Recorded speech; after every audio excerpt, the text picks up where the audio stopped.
carta de Pedro já está lá perto do fim do Novo Testamento. Vamos aguardar que todos abram a Bíblia. Primeira carta de Pedro, capítulo 1, versículos 3 até o versículo 12. Ouça com fé a palavra do Senhor que diz: Bendito Deus e Pai de nosso Senhor Jesus Cristo, que segundo a sua muita misericórdia nos regenerou para uma viva esperança mediante a ressurreição de Jesus Cristo dentre os mortos, para uma herança incorruptível, sem mácula, imarcessível, reservada nos céus para vós outros, que sois guardados pelo poder de Deus, mediante a fé para a salvação preparada para revelar-se no último tempo. Nisso exultais, embora, no presente, por breve tempo, se necessário, sejais contristados por várias provações, para que, uma vez confirmado o valor da vossa fé, muito mais preciosa do que o ouro perecível, mesmo apurado por fogo, redunde em louvor, glória e honra na revelação de Jesus Cristo, a quem não havendo visto, amais, no qual não vendo agora, mas crendo, exultais com alegria indizível e cheia de glória, obtendo o fim da vossa fé, a salvação da vossa alma. Foi a respeito desta salvação que os profetas indagaram e inquiriram, os quais profetizaram acerca da graça a vós outros destinada, investigando atentamente qual ocasião ou quais as circunstâncias oportunas indicadas pelo Espírito de Cristo, que neles estava, ao dar de antemão testemunho sobre os sofrimentos referentes a Cristo e sobre as glórias que o seguiriam. A eles foi revelado que, não para si mesmos, mas para vós outros, ministravam as coisas que agora vos foram anunciadas por aqueles que, pelo Espírito Santo enviado do céu, vos pregaram o Evangelho. Coisas essas que anjos anelam perscrutar. O Senhor aplique sua palavra aos nossos corações. Em uma cidade nos Estados Unidos, vivia um homem cristão, e com toda a sua família também cristã, sua esposa, e 3 filhos. E esses 3 filhos estavam servindo o país em uma guerra. E em um período de 3 semanas, 3 notas do governo trouxeram as notícias indicando que os 3 filhos haviam morrido em combate ou estavam desaparecidos. Foi um golpe terrível para a família. 3 semanas, 3 notas do governo indicando que seus filhos morreram. Era o período da Páscoa que estava se aproximando, e os vizinhos, amigos, também cristãos, se perguntavam se o casal iria comparecer à celebração na igreja. No dia da Páscoa, lá estavam eles, na igreja. E na congregação, havia um garotinho curioso que sentou-se atrás dos pais daqueles rapazes que morreram, e viram que os pais estavam lá no culto, mas com o coração extremamente partido. Muito curioso, ele decidiu observar o que os pais fariam, tão tristes, mas no culto de louvor ao Senhor. Porque aquela criança havia ouvido falar de toda a tragédia, de como aquela família estava sofrendo, e ficou observando o culto inteiro. De repente, ele observou e viu, perplexo, que a família, o pai e a mãe, abriram o inário para cantar, cantaram, oraram, participaram ativamente da leitura no culto. Ele viu que a leitura falava sobre o triunfo glorioso de Cristo sobre a morte, e eles estavam lendo aquilo com fé. E chegou um momento que ele ficou bem mais perplexo, porque naquela igreja o ofertório passava a famosa salva. E aquela família que era muito pobre, ele observou que o pai colocou uma quantia generosa naquele dia na oferta. Então, o menino, muito esperto, cutucou o seu pai e disse assim: pai, eles devem mesmo acreditar nisso. Aí o pai não entendeu, falou, o que você quer dizer, filho? Disse, eles devem realmente acreditar na ressurreição. Eles de fato acreditam nisso, porque eles estão aqui, eles cantaram, eles leram a Bíblia, e pense nisso, pai. Eles até deram uma boa quantia de dinheiro como oferta. Pai, eles acreditam de verdade na ressurreição. A surpresa daquele garoto foi porque eles estavam lá, confiantes mesmo diante da perda. E essa é a mensagem, irmãos, que nós temos diante de nós hoje, que vai nos ensinar que forasteiros nesse mundo são cheios de esperança, mesmo diante de grandes circunstâncias e mesmo diante de grandes dificuldades. E isso faz com que nós entendamos que nós temos muitos motivos para louvar a Deus. Você sabe que eu estou citando essa expressão forasteiros, é porque esta carta é escrita para um grupo de forasteiros. Quando você lê no início do capítulo, você lê assim, Pedro, apóstolo de Jesus Cristo, aos eleitos que são forasteiros da dispersão no Ponto, Galácia, Capadócia, Ásia e Bitínia. Então, ele está escrevendo para um grupo de cristãos que estão dispersos e não estão em sua terra, eles são como forasteiros. Mas você vê que, para Pedro, o que está evidente, acima de tudo, é que eles são eleitos.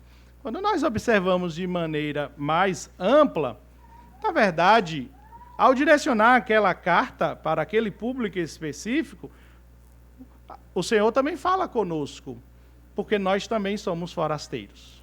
Engana-se você se você é cristão e acha que você pertence a esse mundo. Isso é um grande alerta para nós. Alguns começam a amar tanto o que tem aqui, que esquecem. Nós somos forasteiros. Uma hora nós precisaremos levantar o nosso acampamento e partir daqui para a nossa pátria, para a nossa morada celestial.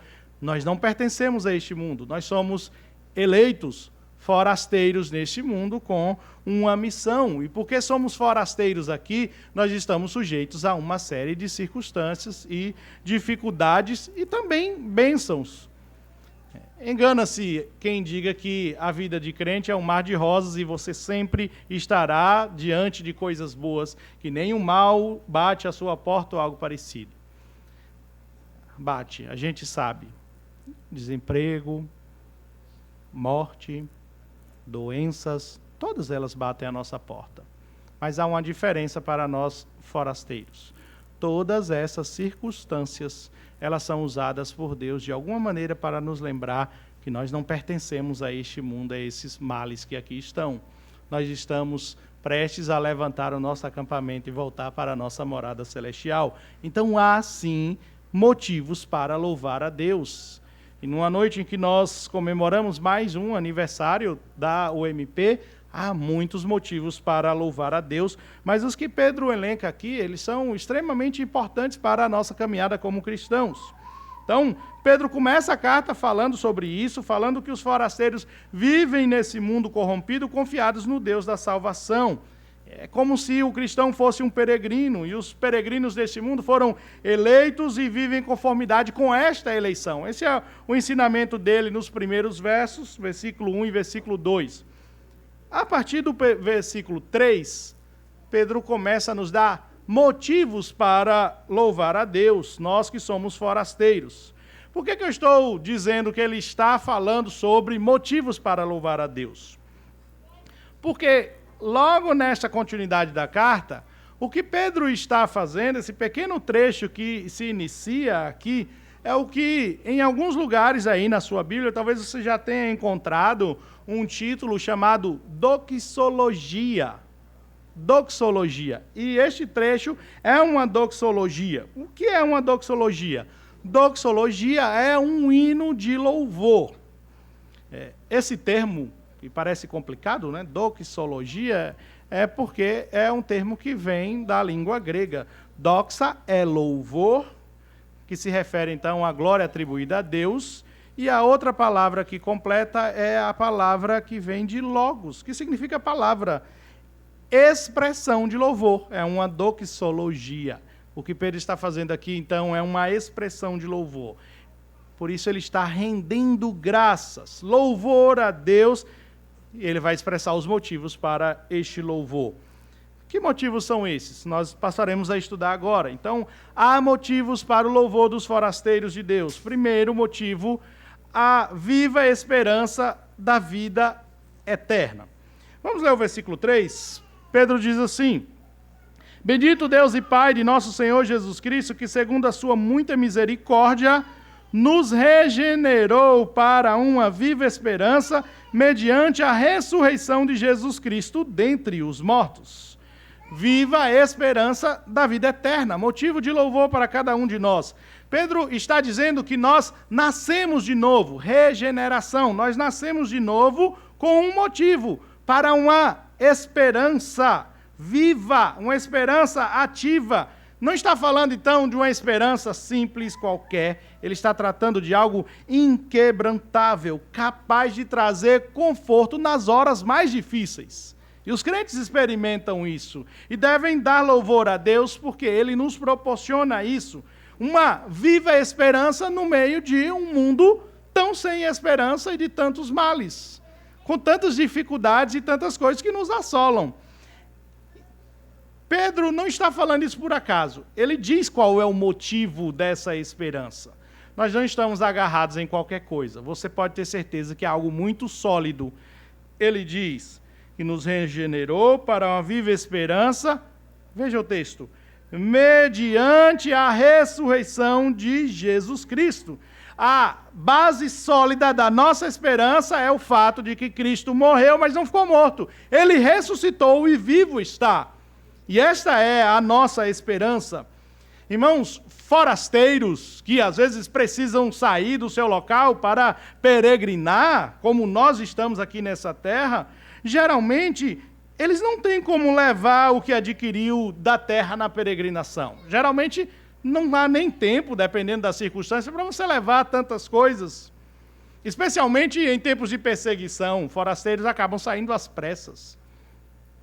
Eu lembro muito bem de um testemunho da missionária Evânia, que hoje é casada com o missionário Fábio também, de um período que ela estava na China, e ela precisou sair às pressas, porque o governo deu 24 horas para que ela saísse do país, senão ela teria o seu visto carimbado e nunca mais ela pisaria os pés na China. E ela disse, eu não pude levar nada. Só deu tempo ligar para a agência e a agência providenciar um país para que ela saísse imediatamente. Forasteiros nesse mundo nem sempre conseguem levar o que adquiriu, às vezes precisam sair às pressas. Só que nós, como forasteiros neste mundo, preparando-nos para ir para a nossa morada celestial, para voltar para os nossos lares, nós não vivemos desesperançosos. Nós vivemos com a viva esperança da vida eterna. Nós podemos ter certeza que, independentemente da circunstância, da forma ou do dia que você morrer, você não voltará para a casa de mãos vazias. Você não volta para a casa de mãos vazias. Porque Cristo nos garantiu uma grande herança. Veja o versículo 4. Para uma herança incorruptível, sem mácula, inacessível, reservada nos céus para vós outros. Você não volta de mãos vazias. O crente, quando parte, não vai partir de mãos vazias. Você pode louvar a Deus, você é rico. É rico espiritualmente, mais do que qualquer um que não tenha Cristo. Porque ele diz que você tem uma herança incorruptível. Ele está falando, essa herança não pode ser destruída, ela é imperecível. Depois ele diz, sem mácula, sem mancha, sem comprometimento, é uma herança transparente, porque ela alcança a pureza perfeita de Cristo, diferentemente das nossas obras. A perfeita pureza de Cristo, então, se a nossa herança está nele, essa herança é sem mácula, sem mancha. Mas tem outra palavrinha que talvez seja um pouco mais difícil. Depois ele diz, imarcessível. É que a nossa tradução gosta de fazer isso com a gente, às vezes, né? Imarcessível. Se você pegar Almeida e corrigida, ela traz assim, que não se pode murchar. E tem também uma versão, que é a nova versão transformadora, que diz que não muda e nem se deteriora. Então isso é imarcessível, que não murcha, que não deteriora. A nossa herança não é como as coisas que nós adquirimos nesse mundo. Às vezes você adquire algo que você achou tão precioso, de repente cai e quebra, não é? Lá em casa eu tenho um brinquedo que eu ganhei quando eu tinha 9 anos de idade. Está lá até hoje, bonitinha. Uma moto que o meu irmão me deu, eu nem sou muito chegado à moto, mas eu tenho um grande carinho por aquele brinquedo que eu ganhei aos 9 anos de idade, e ele é proibido para todas as crianças. E as marcas que tem naquela moto hoje são porque alguma criança brincou e quebrou uma parte do guidão. Isso me dói até hoje. É muito precioso, alguém quebrou um dia. A gente tem tantas coisas preciosas, não é? Mas às vezes o ladrão vem e leva, às vezes cai, quebra, às vezes envelhece e diz, poxa, já está se deteriorando, vou ter que dar fim. A herança que Cristo nos deu é imarcessível, não murcha, não se deteriora. E isso é motivo para louvarmos e agradecermos a Deus, porque esta herança não está baseada no que nós temos aqui. Ela está reservada nos céus para nós. E não é para qualquer um. Veja o versículo 5. Ele diz, reservada no final do versículo 4, reservada nos céus para vós outros quem? Que sois guardados pelo poder de Deus mediante a fé, para a salvação preparada para revelar-se no último tempo. Para os crentes, esta herança não é para qualquer um, é preciosíssima. Foi o preço, o sangue de Cristo, sua vida dada por nós. Então é preciosíssima, mas não é qualquer um que adquire, que recebe essa herança.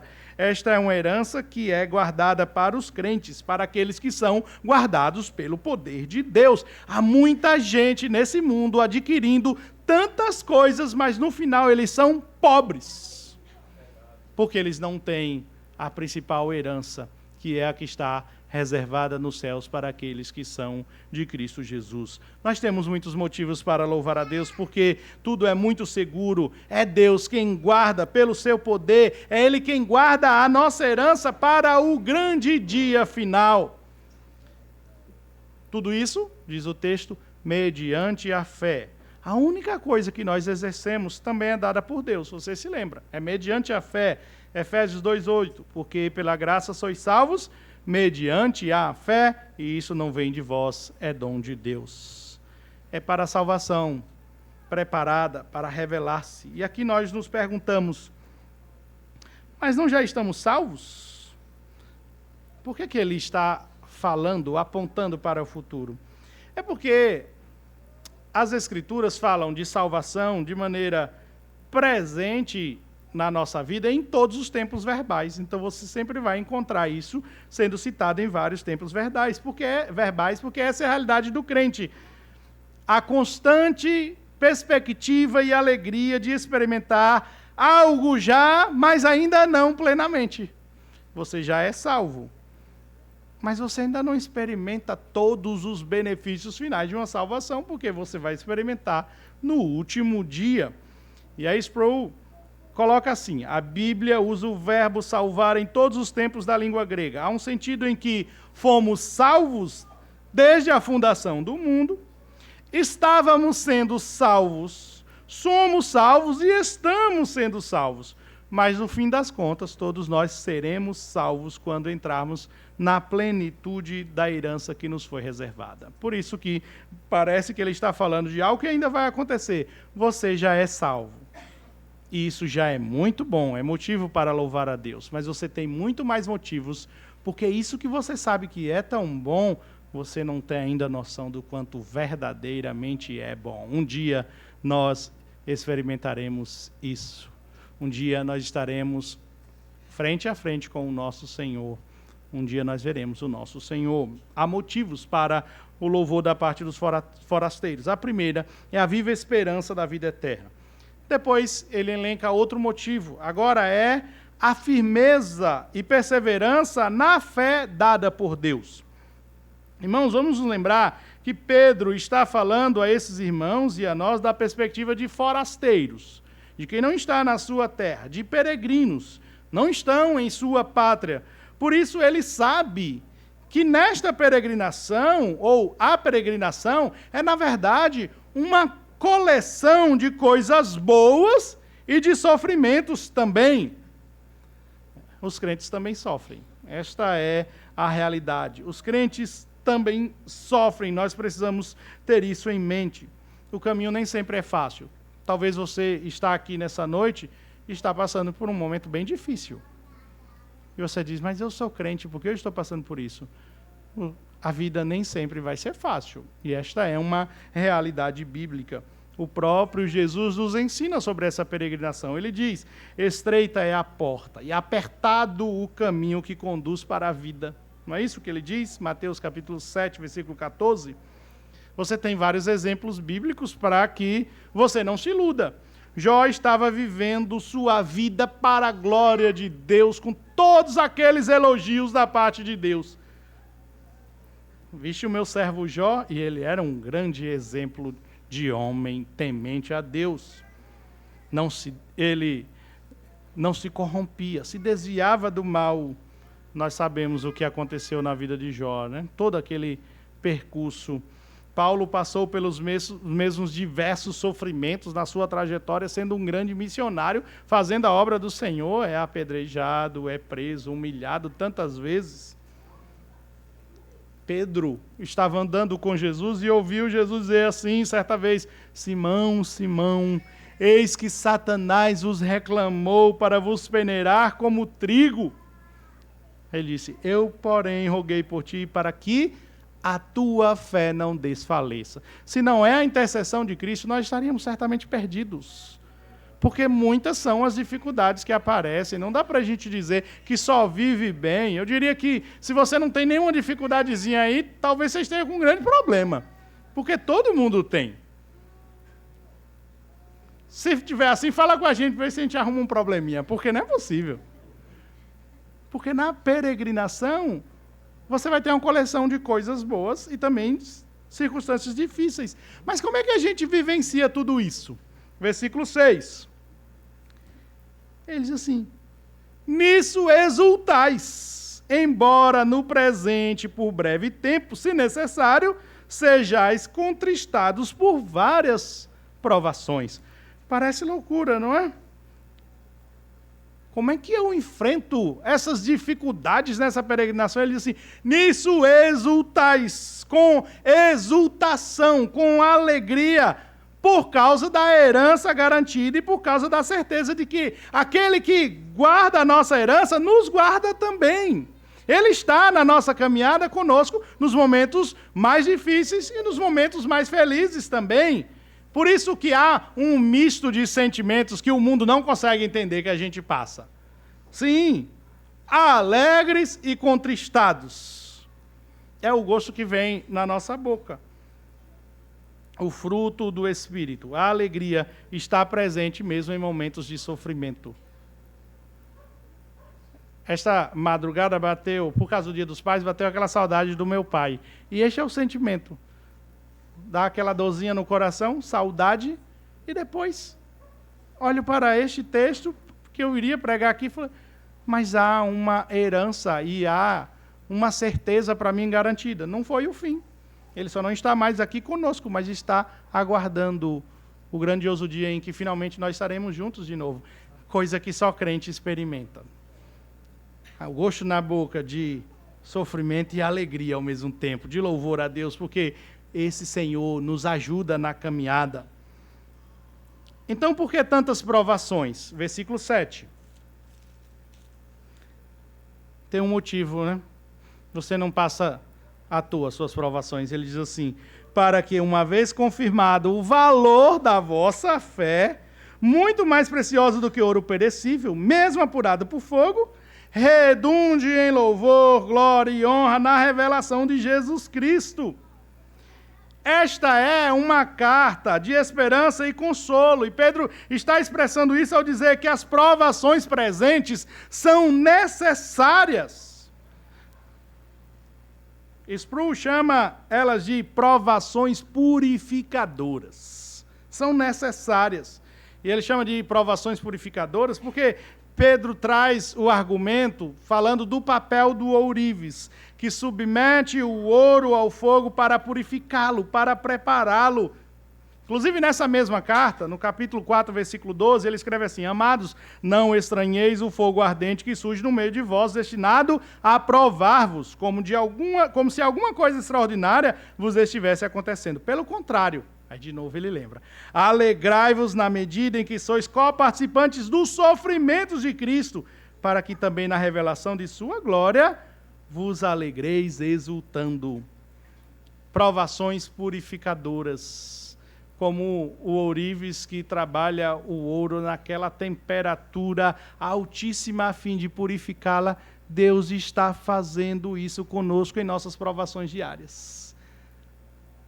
Suas provações estão nas mãos do Senhor, te moldando, te purificando, te preparando para coisas gloriosas. Não é à toa. Nosso sofrimento nunca é em vão. Por isso, nós louvamos a Deus, porque Ele mesmo nos faz continuar firmes, mesmo em meio a circunstâncias difíceis, porque Ele é o Deus da providência. Querem ver um exemplo real, bíblico? José. Você vê aquela trajetória, deve ser muito difícil passar tudo aquilo na mão dos seus irmãos, não é? Quando você é traído por um amigo já dói, imagina o seu próprio sangue. E toda aquela trajetória de José, quando chega no capítulo 50, versículo 20, ele diz assim: Vós, na verdade, intentastes o mal contra mim, porém Deus o tornou em bem, para fazer como vedes agora, que se conserve muita gente em vida. O sofrimento dele não foi em vão. Deus o transformou, na verdade, em bênção, não somente para ele, não somente para a sua família, mas para muitos outros. Deus é especialista nisso. E por isso os nossos sofrimentos devem redundar em louvor e glória e honra na revelação de Jesus Cristo, que nos faz entender. Sabemos que todas as coisas cooperam para o bem daqueles que amam a Deus, daqueles que são chamados segundo o seu propósito. Romanos 8, 28. Todas as coisas, absolutamente todas as coisas. Deus é soberano, é o Deus da providência. E até diante das circunstâncias difíceis, das provações, Ele está usando isso para a sua glória, a fim de que isso traga uma expressão de louvor à nossa boca também. E é tão bom quando nós conseguimos enxergar isso e no final louvamos a Deus. Provações são dadas por Deus para que sejamos aprovados. E uma vez que aprovados, versículo 8, a quem não havendo visto, amais, no qual, não vendo agora, mas crendo, exultais com alegria indizível e cheia de glória, obtendo o fim da vossa fé, a salvação da vossa alma. Tudo isso está nos preparando, porque somos salvos, porque nós devemos louvar ao nosso Deus, e Ele não nos abandona, Ele já nos deu uma herança que está garantida. Há motivos de louvor a Deus da parte dos forasteiros. A viva esperança da vida eterna, a firmeza e perseverança da fé dada por Deus. E, em terceiro lugar, o privilégio da redenção revelada a nós. Pedro agora vai lembrar aos seus leitores que isso que ele estava falando, na verdade, não era algo novo. Ele não inventou isso da sua própria cabeça. Porque é o que as pessoas pensam de nós. Alguns acham que os crentes são loucos, fanáticos, mas na verdade nós somos privilegiados, porque nós temos a revelação de Deus. Enquanto eles acham que nós estamos perdendo tempo, enquanto eles acham que nós estamos fora de si, quando eles pensam que nós somos lunáticos, na verdade nós somos privilegiados. Porque o Senhor abriu os nossos olhos e nós enxergamos a sua revelação. Olha como nós somos privilegiados. Versículo 10. Foi a respeito desta salvação que os profetas indagaram e inquiriram, os quais profetizaram acerca da graça a vós outros destinada.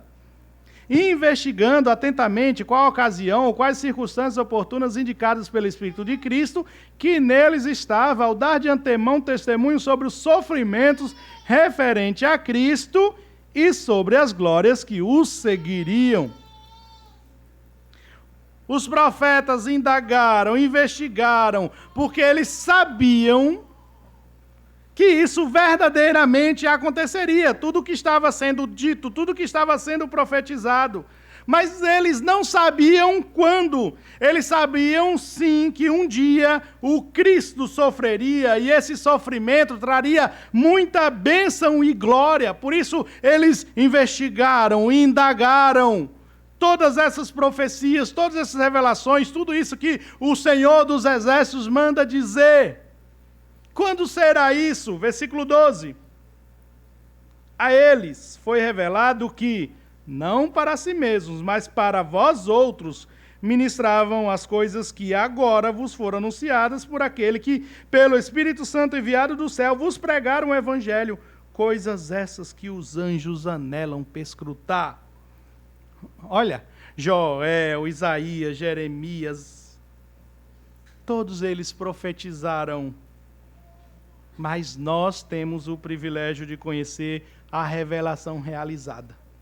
A gente tem sempre aquela coisa, seria tão bom se eu vivesse naquela época. Irmãos, nós estamos do ponto de vista privilegiado da história, porque agora nós não aguardamos a chegada de um Messias. Ele já veio, nós conhecemos a história. Na verdade, nós já conhecemos, inclusive, também o final da história, porque até isso já está nos revelado.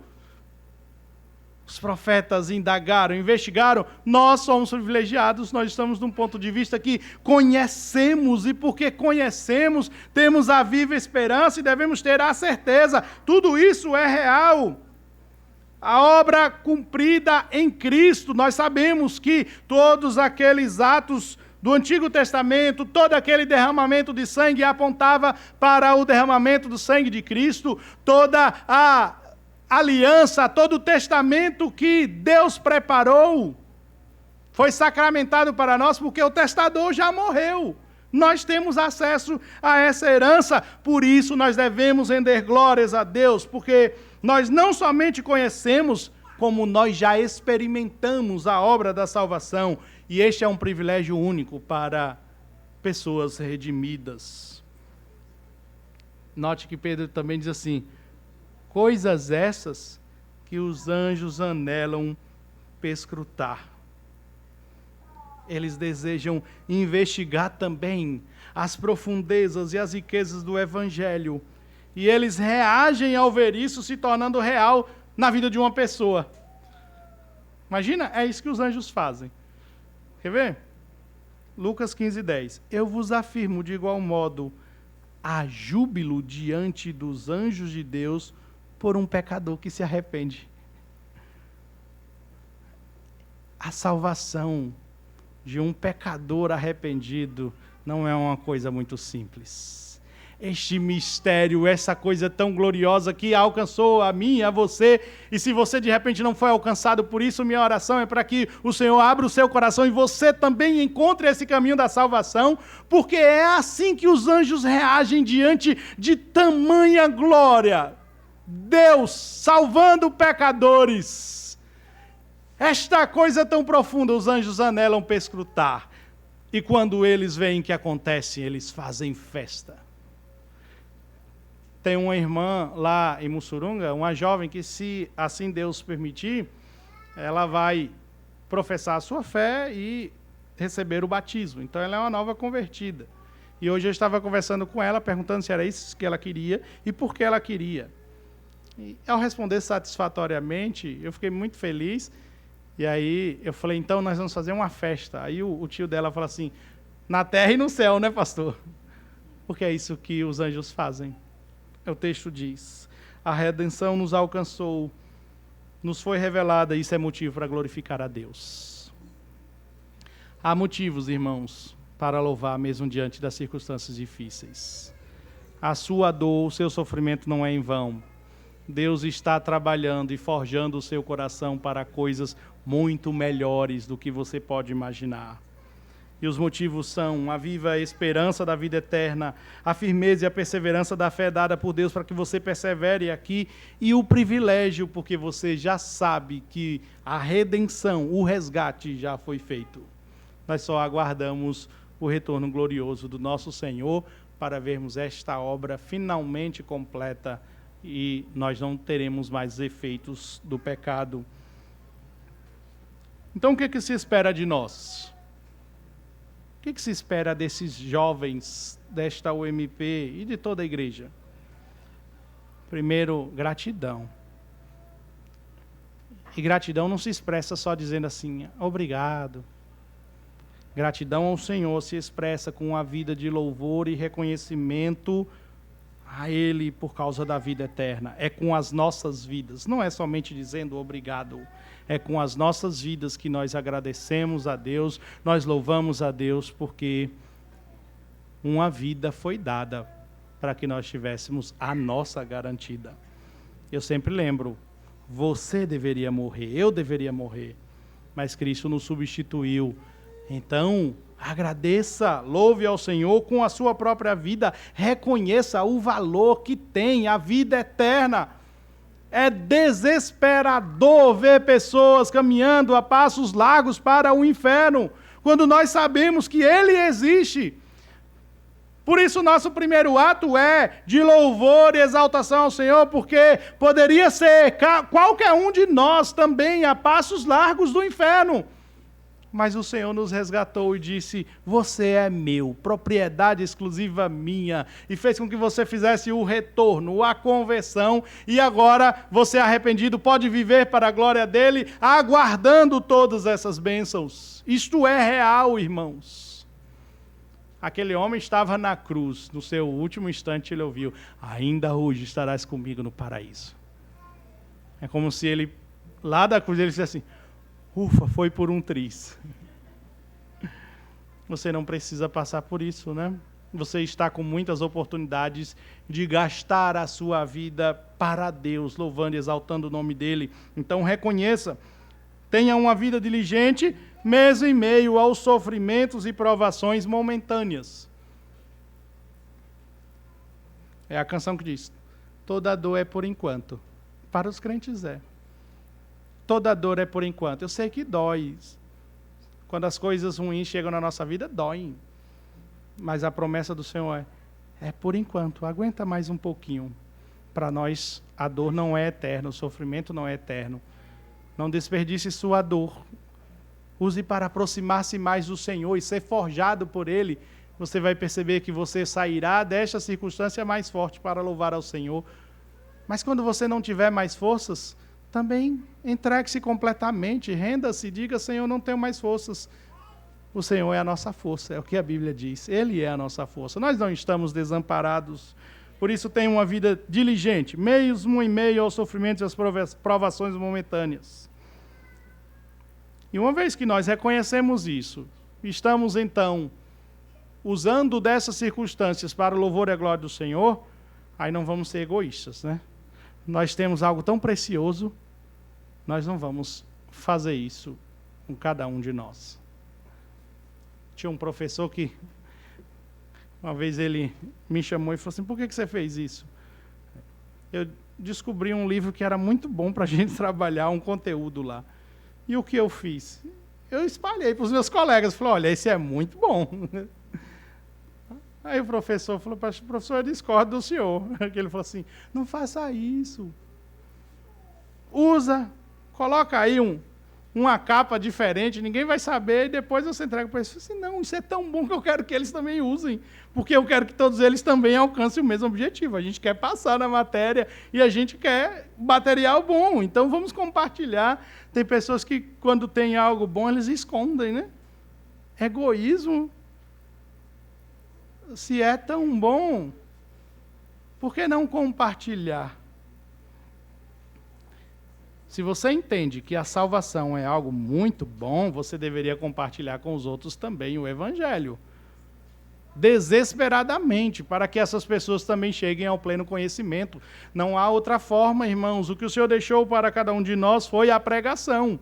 Este é o meio utilizado por Deus para que as pessoas cheguem ao conhecimento do nosso Salvador. Por isso que nós temos que agir.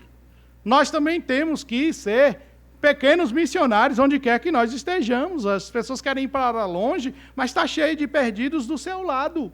Pessoas precisando da mesma esperança, pessoas precisando da mesma palavra, pessoas precisando também da salvação. E nós que já recebemos, nós já sabemos o quão bom é. Não se edifica uma cidade para esconder, colocando-a no monte. Não é assim que o Senhor diz? Portanto, brilhe essa luz. Então, tenham uma vida de pregação do Evangelho, para, assim como os anjos, nós nos alegrarmos com a salvação, alcançando os perdidos.